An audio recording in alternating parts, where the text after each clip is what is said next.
നിന്നെ പെണ്ണ് കാണാൻ ആള് വന്നില്ലേ? വന്നു. നിന്റെ വീട്ടുകാരങ്ങോട്ട് പോയില്ലേ? പോയി.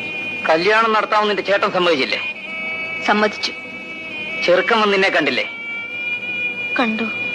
നീ ചെറുക്കനെയും കണ്ടില്ലേ? കണ്ടു. എന്നിട്ടാണോടി നീ വീണ്ടും എന്നെ കാണാൻ വന്നിരിക്കുന്നത്? പെണ്ടി.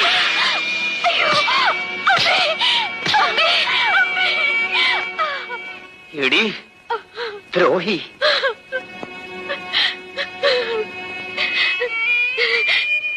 ചേട്ടൻ ചോദിച്ചതിനെല്ലാം ഞാൻ അതേ അതേ എന്നല്ലേ മറുപടി പറഞ്ഞത്. ഒരു ചോദ്യം കൂടി ചോദിച്ചിട്ട് എന്നെ തല്ലാമായിരുന്നല്ലോ. ഇത് കൂടുതൽ നീ എന്താടി ചോദിക്കാനുള്ളത്? ഞാൻ ആ കല്യാണത്തിന് സമ്മതിച്ചോ എന്ന് ചേട്ടൻ ചോദിച്ചില്ലല്ലോ. ശാന്തേ, നീ? ഇല്ല ചേട്ടാ, ഞാൻ സമ്മതിച്ചില്ല. നിന്നെ പെണ്ണ് കാണാൻ ആള് വന്നില്ലേ?